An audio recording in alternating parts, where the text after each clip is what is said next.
So last time we were talking about circumventing the present moment and the implications of such evasions. But underneath overlooking the now is an even deeper insecurity. Underlying all the many illusions of accepting the present moment, there lies an even darker fear that is interrelated to the desperate attempt to avoid the now of awareness. A truth that is just too devastating for most people to take. And this is the truth of futility. It is interrelated to present moment circumvention because it's also tied up in the concept of consequentialism. The idea that this all adds up to something. We like the illusion of gain. We like the thought of making a mark, leaving a legacy, or forging some contribution to posterity. And we don't like death. We despise transience and impermanence. We hate the idea that everything in this so-called universe will eventually be forever erased. No, Sage. Even if everything as we know it comes to an end, surely the memory or record of it will be passed down to some kind of descendant or successor. No. Within enough time, the entire universe will be gone. Or so radically transformed as to render it completely unrecognizable for what it once was, making any kind of continuity of classification or history tabulation incongruent or irrelevant. And most of us are not okay with this. It's a source of misery and despondency.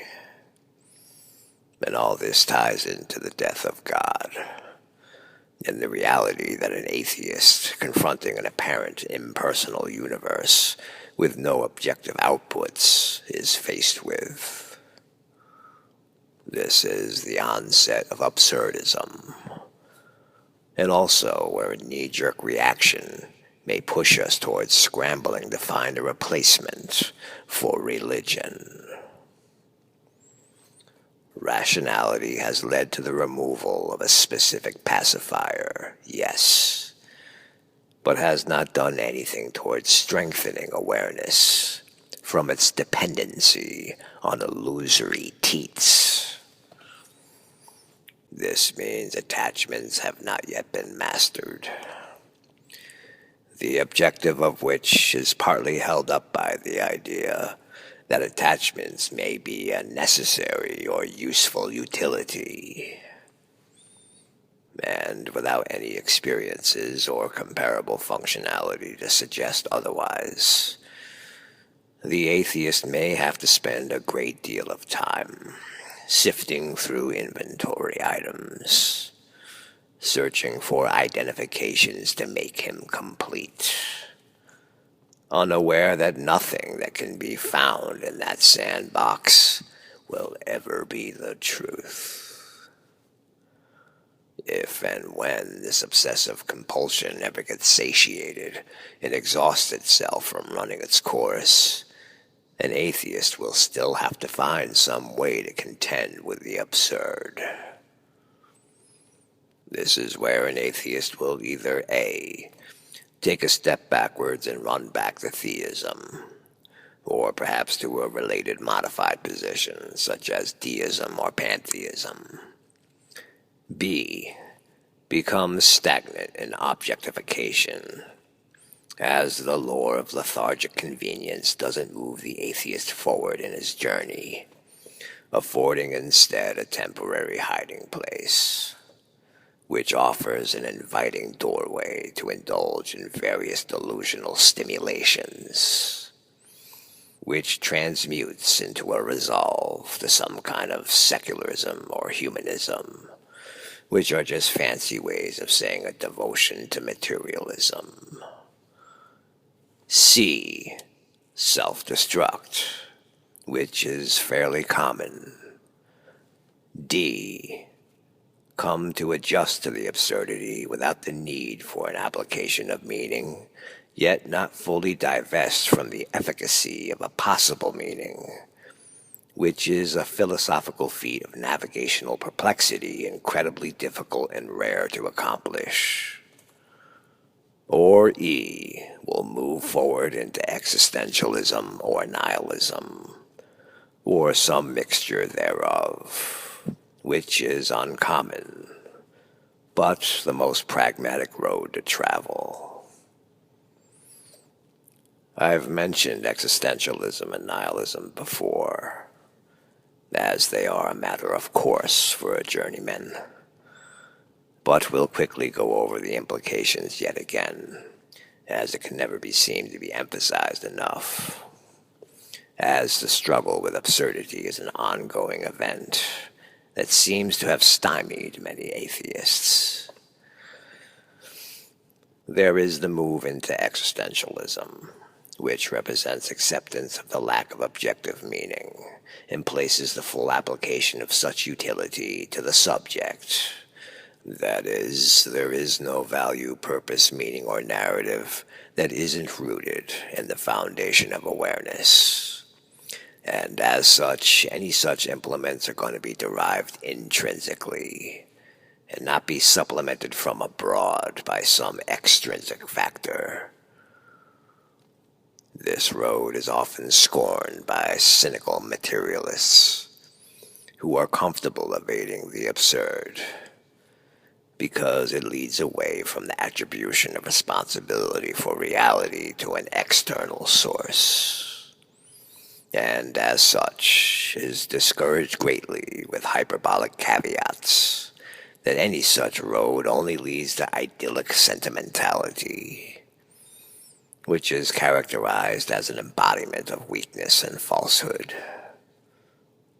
And then there is the move into nihilism, which is represented by the divestment from the attachment to any such utilities as value, meaning, purpose, or narrative, without any negative impact on the experiential agency.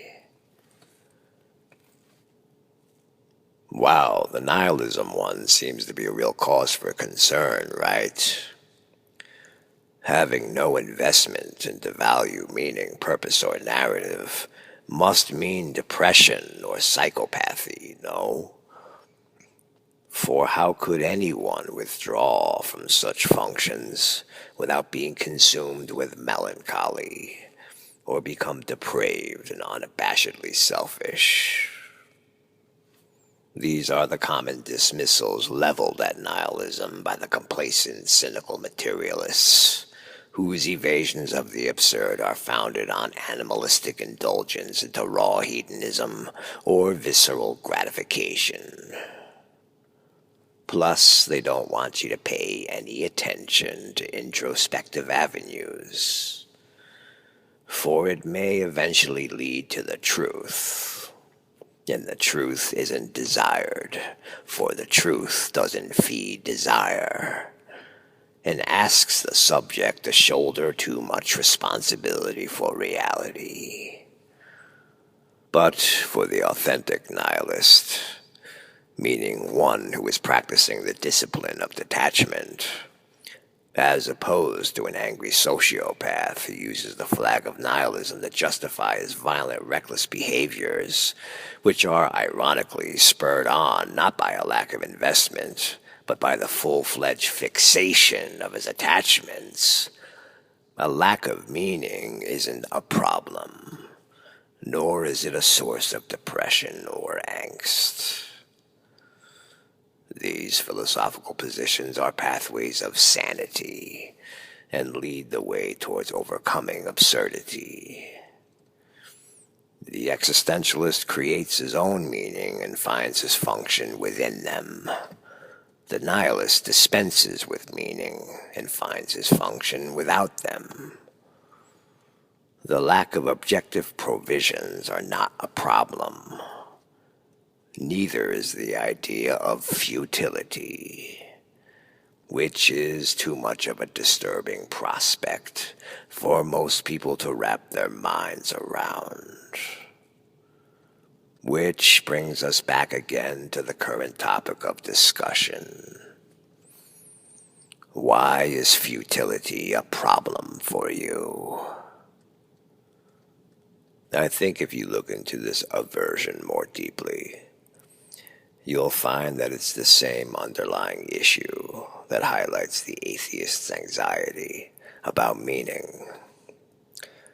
The imagined implications of all of our efforts and contributions to the so-called world not having any objective sum or lasting longevity.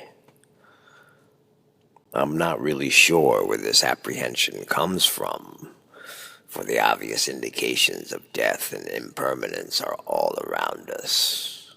No appearance in the passing show gives any intimation of perpetuity. But the complication here stems from a false identification with appearances, that which is ephemeral, and the oversight of the source of attention. The only thing in all of this that could be called the always so. The always so is without any distinction or qualitative state. And this is a truth about our origin that also causes us much trepidation. But it shouldn't, for the very thing that causes us so much agitation isn't even the case to begin with. The essence of what you are is eternal. Within the cycles of birth and death, nothing is ever created and nothing is ever destroyed. Only appearances and forms undergo a constant stream of superficial change. This is why there is no reason to cry for the dead, for they haven't gone anywhere. This is why there is no reason to lament the end of the universe, for the underlying composition will always remain. So, for an enlightened mind, that projected appearances are futile, and that our true essence is without a quality, isn't even an issue, as existence is recognized for what it is, a momentary existential expression. Things never add up to an outcome, become forever fixed, or accumulate into some final conclusion. Death is only the illusion of finality. It's final for a specific ego, yes, but that's about it. All egos, all consciousnesses will die, just as all dream worlds that give these illusions context will vanish. But to awaken to the truth of these matters is far more preferable than the truly futile ambition of trying to insulate and sustain the comfort of a delusion. Lasting peace and illumination of mind cannot become established or realized in a phantom zone. This understanding may come with some pain from the loss of your identifications, but this is the nature of disillusionment, and it's a good thing. It isn't the truth that hurts, but the pain that inevitably comes from having to release the lies, which have been held for so long in a tight grip. This may seem a bit harsh, but you need to get over it. And when you are finally done whining and crying over the death of God, the lack of objective supplements, the truth of the non-being of the empty self, and the futility of upholding illusory appearances, you will then start to become acquainted with pure awareness, which has little to do with the ego. See, that's what many of you here today have not yet realized about the meta-sage, which is the one who is speaking to you here isn't of ego consciousness. Meta-awareness is that which is aware of ego consciousness. From the meta-awareness perspective, an ego consciousness is an instrumentation. And no, the force behind the instrumentation doesn't equate in any way to the concept of a God, as calling anything God leads to way too many snags and complications. We can't call it anything, really. Pure potentiality is the best I could come up with, while remaining as accurate as I could to the truth. And the truth is my only mission. I'm not here trying to enlighten people, egos, or phantoms, nor trying to bring peace to a so-called world, as all of these are equally items of illusion. And this is part of the illumination, the realization that all of these factors are just identifications, not the true self. Hence, it isn't about bringing peace to the illusion. It's about bringing peace and enlightenment back to the true self. Enlightenment never happens to a person. Enlightenment is always from the person.